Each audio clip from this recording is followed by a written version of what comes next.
Ladies and gentlemen, here we go for game number 1 between Kiwikaki and Socke. Both these players going to be pitted together on our good old map, NASL Metalopolis.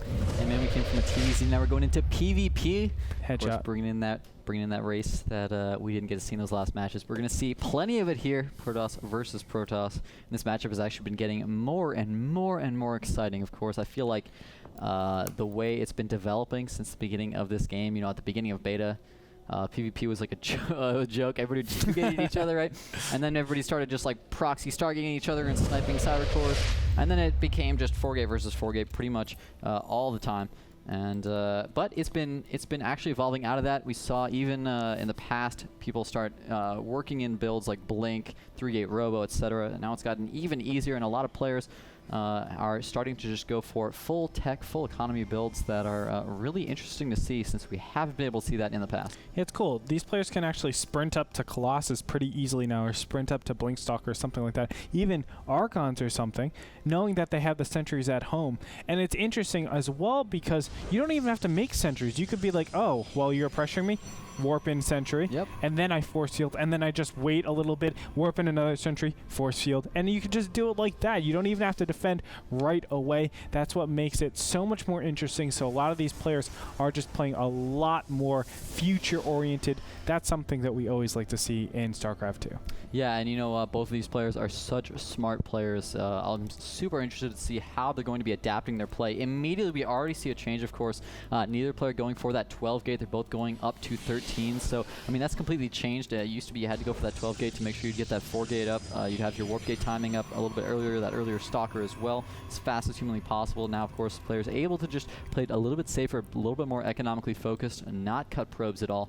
But, I mean, I feel like Kiwikaki is a player that he's got so many options available to him, and he just pulls out so many strange builds that you've never seen before, that Socke has got to be a little bit worried right now. I mean, this Kiwikaki is just a player that is very difficult to go up against. Oh, yeah. I mean, you know, someone once asked me, okay, so what do you think Kiwikaki is going to do in this game? And I said, God, that's like, I don't even know. That's trying to, like,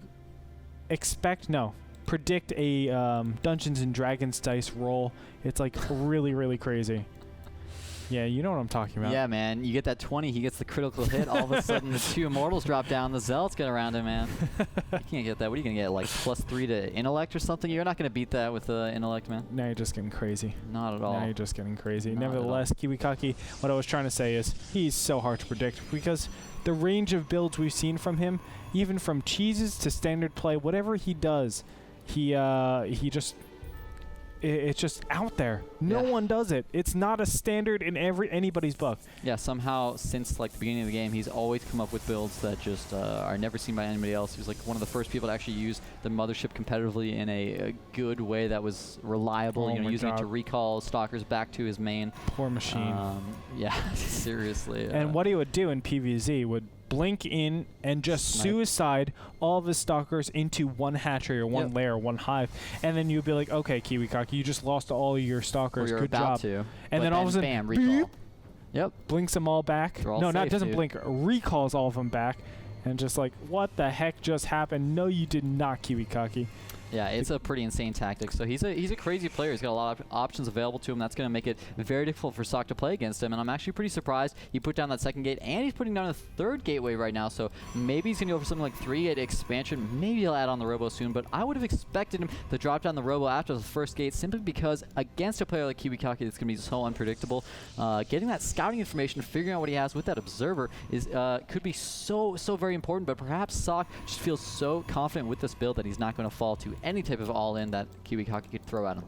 Yeah, 1-gate Robo. I mean, we can also go ahead and look at the scouting of both of these players. Both of them know that they're doing the 2 gas. Now, Socke only has 4 probes mining on these gas, so he is actually doing a 3-gate pressure, I believe. That's what it normally entails, because this is very deliberate to have only 2 on each one. Yeah. I think what we will be seeing is all 3 of these gateways. Whoa! No, he's not being aggressive. He's going to be the exact opposite of aggressive. Well, you know what? This is so strange. I mean, he has been throwing all of his chrono into that warp gate timing. Now he's going to throw it on a 4th gateway after he puts down that Nexus. You know, maybe he will move forward, start warping in units with these 3 gates and move forward to be aggressive, but I think he's probably just going to use it as like a 3-gate defensive expansion. Of course, on Metalopolis, though, your natural's really wide open. There's no choke point to defend. There's just a huge amount of wide open ground, so any type of attack from Kiwikaki could catch Socke off guard here. It'd be really difficult to use Force Fields to his advantage, and he does have 2 sentries in this army, but except for Guardian Shield, you know, I don't think they're going to make that much of a difference. Force Fields in this wide open of an area are not going to help him out that much. He does have a Twilight Council on the way, and a Forge. So perhaps Socke just going to go up to a lot of Blink Stalkers with upgrades. Yeah, there's a lot of things he can do. He can even go for something like Charge Lots and cut all of these probes from not even mining gas and just have a very zealot-heavy army, and that's very strong, especially on a map like Metalopolis. As you said, the natural is pretty open. If he can get a lot of zealots out, he can swarm around his opponent and make something like Colossus completely useless.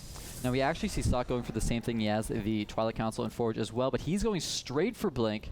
We actually see that Socke went for that +1 weapons first, has not thrown out anything from that Twilight Council, doesn't really have the gas or minerals right now. Of course, he just took that expansion, but Kiwikaki looks like he's going to move forward for some aggression, and Socke could be in some trouble. There is 1 Immortal with this army moving forward. He's going to go set up some forward pylons, and of course, Socke, I mean, he's got a bunch of Stalkers. Now he's going to try to make a cannon, but of course, cannon's not going to be too effective versus Immortals, and he has so many Stalkers in here. I'm pretty worried for this unit composition of his. Actually, I don't know who could come out on top. That 1 Immortal represents a lot of damage. Here we go. There's the Force Fields, and it's going to stop those Stalkers from doing any damage because they just get destroyed so fast. It looks like another Stalker coming up here. That Immortal is just doing wonders in this army composition. The Immortal did an absolute insane amount of damage. Unfortunately, Socke engaging into that was not the right choice, and he did get caught off guard by those Force Fields. Didn't throw down any Force Fields of his own. Would have been a great idea. I mean, look at these 2 sentries, man. They've got 160 energy and 140 energy. It looks like Kiwikaki's getting ready to engage, but what you can do is just use those Force Fields to force that Immortal back so it's not attacking your Stalkers. Keep it out of range. It's so important. He's going to try to target fire down that Photon Cannon. The Immortal does so much damage. Oh, the Force Fields go down. He was trying to catch that Immortal, but they went down just a moment too late. Yeah, it looks like charge is being researched for Socke, but Kiwikaki is getting Blink, and it's almost up right now with the 2nd Immortal over here. Oh, this is getting scary.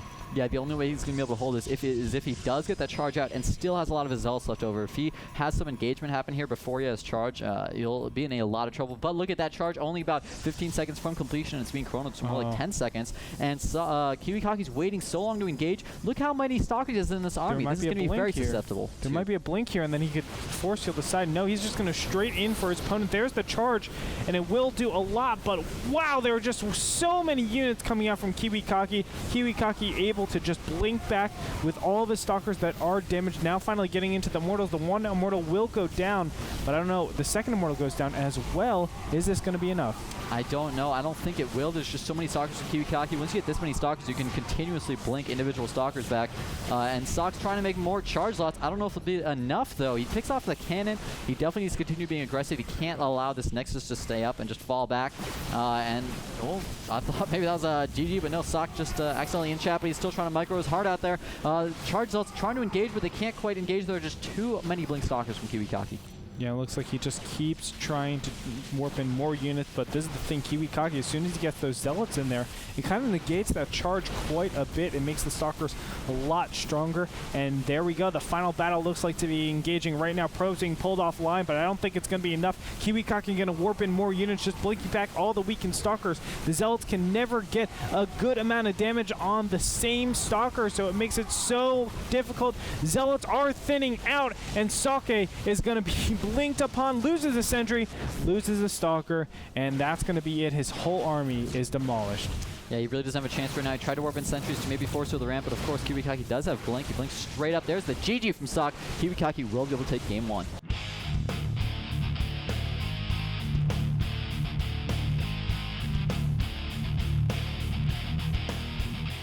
And Socke is going to take an early defeat here in game number 1. Kiwikaki, just the one base play, and this is what I'm talking about. He actually went Robo, 1 gate Robo, and then went to a Twilight Council. Just such clean play coming out of him, doing the Immortal Blink Stalker method.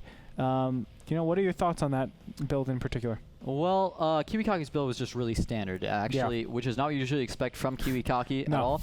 But I think that really what that game came down to is Socke did not play the map. His build would have been fine on a different map. Like, for example, if you were on Shakira's Plateau, going for that 3-gate expansion where you use sentries for force fields can be useful. But on a map like Metalopolis, those sentries did essentially nothing at all for him. So for him to get all that early gas, delay the expansion, spend a lot of that gas on sentries and delay his tech so that charge wasn't done earlier, all those things led into just him being further and further behind when the engagement came. So, I mean, if he had either gone for a build that was more tailored to a really wide open natural like that, or just had not gone for an early expansion build on a map like Metalopolis, I feel like he would have been much better. Well, that's one thing. I'm kind of interested why he went the early sentries. It doesn't make sense to get sentries in that point in time. You could have gotten a faster Twilight Council. You could have gotten a higher Stalker count. You can look at every sentry and say, hey, that's a potential 2 Stalkers. Now, there are other things that go into it, but I'm talking about the gas in particular.